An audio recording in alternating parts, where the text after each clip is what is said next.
तो स्टूडेंट्स, आज के वीडियो में हम देखेंगे कि working of photovoltaic solar power plant क्या होता है।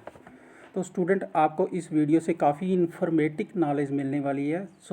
जैसे कि सोलर पावर प्लांट के अंदर हम बैटरी का यूज़ करते हैं कि नहीं करते हैं, सोलर ट्रैकिंग सिस्टम क्या होता है, maximum power point of tracking क्या होता है, कैसे लोड को हम डिस्ट्रीब्यूट करते हैं, और आजकल कौन से फोटोवोल्टाइक सोलर पावर प्लांट हैं जो मार्केट में अवेलेबल हैं। सोलर पावर प्लांट जो फोटोवोल्टाइक है उसको PVSPPV कहते हैं।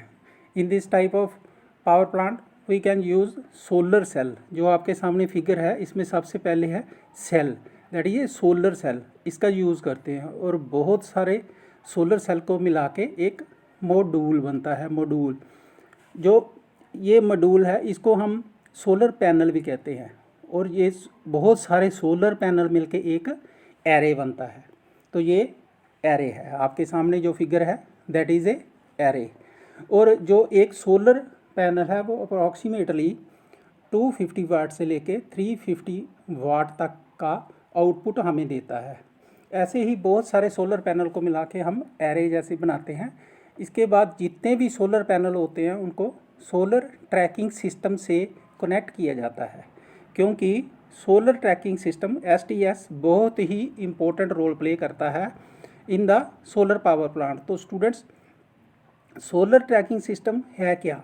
अब आपके दिमाग में आया होगा भी ये है क्या। ये डिपेंड्स करता है सन डायरेक्शन पे, totally depends upon sun directions. So in solar power plant, see figure number 1, figure number 2 and figure number 3 clearly. इसमें क्या किया है मैंने कि ये फिगर बनाई है मैंने, इसमें मीन्स सोलर पैनल को मैंने फिक्स कर दिया है। अब वो मूव नहीं कर सकता है, तीनों ही फिगर्स में एक ही जगह पे रहेगा, ये फिक्स्ड है।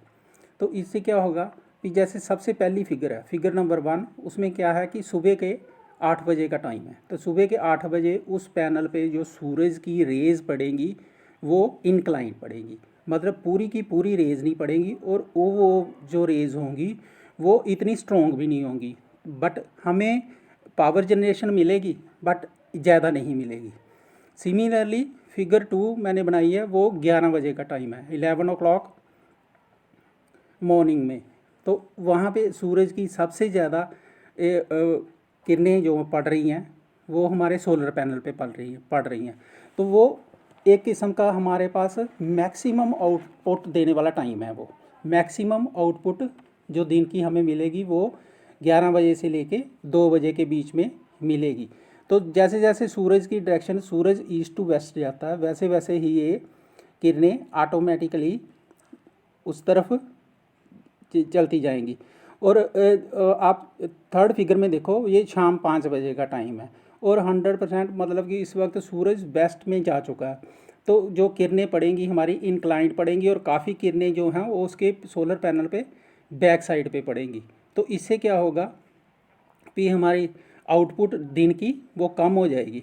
तो इन तीनों चीज़ों को मिला के जो हम कहते हैं अभी इसमें हमने STS लगा दिया है, सोलर ट्रैकिंग सिस्टम लगा दिया है। तो सोलर ट्रैकिंग सिस्टम का जो काम होता है वो है कि सन को फॉलो करना। तो इसके नीचे हम एक सेंसर फिट कर देते हैं जो सूरज की रेज के हिसाब से चलता है और मैक्सिमम आउटपुट वाला टाइम ही वो गेन करता है।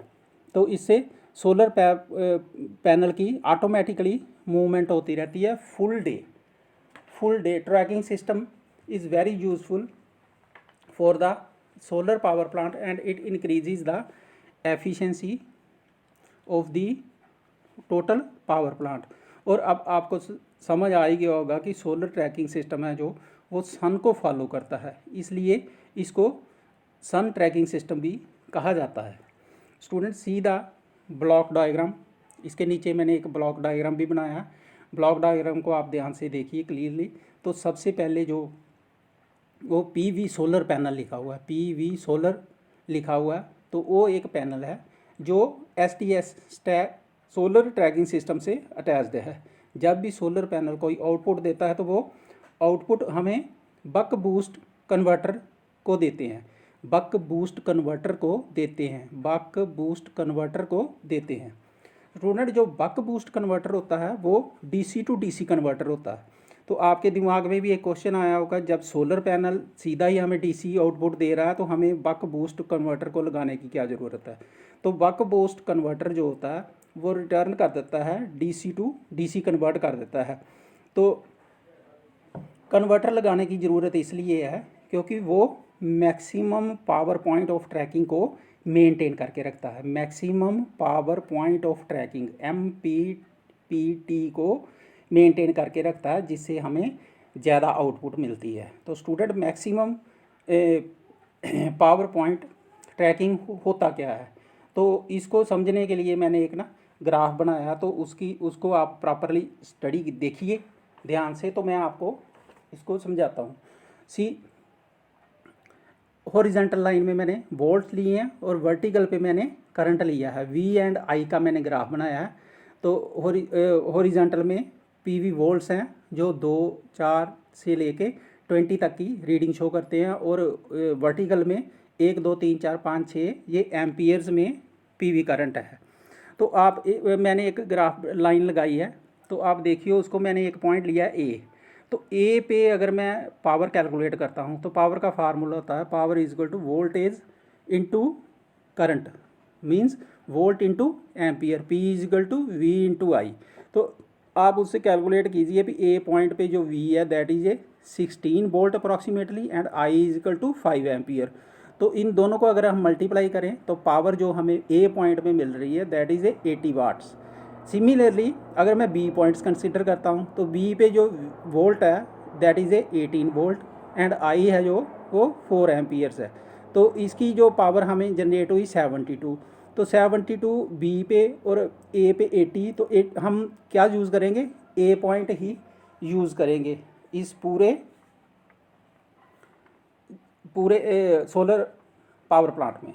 तो सोलर पावर प्लांट में हम तो बक बूस्ट कन्वर्टर जो होता है वो ए पॉइंट को मेंटेन करके रखता है, जो बक बूस्ट पॉइंट होता है वो ए पॉइंट को मेंटेन करके रखता है। तो solar tracking system is very useful for the solar power plant and it increases the efficiency of the system. तो स्टूडेंट्स, बक बूस्ट कन्वर्टर जो होता है वो मैक्सिमम MPPT को मेंटेन करके रखता है। जो उसका मैक्सिमम पावर होता है उसको हम DC बस बार पे देते हैं। DC बस बार एक लाइन लगाई हुई है मैंने, उसको ध्यान से देखिए, DC बस बार लिखा है। क्या करता है वो एक ग्रुप ऑफ कंडक्टर्स होता है जो कि used for the collecting the electrical power from incoming feeders, incoming feeder से वो हमें देता है। उसके बाद मैंने लिखा है DC/3 फेज़ AC। ये क्या है हमारा, ये इन्वर्टर है, ये इन्वर्टर है, इन्वर्टर जो कि बैटरी के साथ कनेक्ट होता है। मगर बट द बैटरी जो होती है सोलर सिस्टम में वो ऑप्शनल सिस्टम होता है, ऑप्शनल होती है, कंपलसरी नहीं होता भी बैटरी लगाएं। Most of the solar power plant में बैटरी यूज़ नहीं होती है क्योंकि बिकॉज 1 मेगावाट से लेके 5 मेगावाट तक जो पावर प्लांट होते हैं उसमें चांस होता है कि बैटरी को यूज़ कर लिया जाए, बट जो इसके ड्रॉबैक्स हैं उसकी वजह से इसको यूज़ नहीं किया जाता। जो 5 मेगावाट से ऊपर के जितने भी सोलर पावर प्लांट होते हैं उसमें बैटरी यूज़ होती ही नहीं है, और इंडिया में 5 मेगावाट और उसके कम वाट्स वाले सोलर पावर प्लांट नहीं बनाए जाते हैं, और जो भी सोलर पावर प्लांट बनाए जाते हैं वो 400 मेगावाट के ऊपर के ही होते हैं इंडिया में। तो सपोज़ अगर हम चाहें भी बैटरी लगाना चाहते हैं तो बैटरी का एक ड्रॉबैक है, भी बैटरी की लाइफ बहुत कम होती है, 5 से लेकर 7 ईयर तक होती है, इसलिए बैटरी को यूज़ कम करते हैं। और बैटरी की इनिशियल कॉस्ट बहुत ज़्यादा होती है और इसमें रिप्लेसमेंट की कॉस्ट भी पड़ जाती है, और यही रीज़न है तो इसके लिए हम बैटरी को यूज़ करना पसंद नहीं करते। Know the next point in the block diagram is inverter. Inverter जो है होता है वो DC सप्लाई को 3 फेज़ AC सप्लाई में कन्वर्ट करता है, और कन्वर्ट करने के बाद उसमें 50 हर्ट्ज़ फ्रीक्वेंसी जो होती है, तो DC सप्लाई को 3 फेज़ सप्लाई में कन्वर्ट करने के बाद इन्वर्टर को जो आउटपुट होता है उसको हम लोग 3 फेज़ ट्रांसफार्मर में, आगे ट्रांसफार्मर लगा उसमें भेज देते हैं। तो जो 3 फेज़ ट्रांसफार्मर होता है वो वोल्टेज को स्टेप अप करता है और ट्रांसमिट करता है वो इलेक्ट्रिसिटी जो हमारे घरों में आती है। तो ये इसके ड्रॉबैक्स और भी हैं इस सोलर पावर प्लांट के, कि ये नाइट में काम नहीं करता है, और दूसरा विंटर सीज़न में बहुत ही कम सूरज रेज़ की वजह से ये हमें बहुत कम बिजली देता है।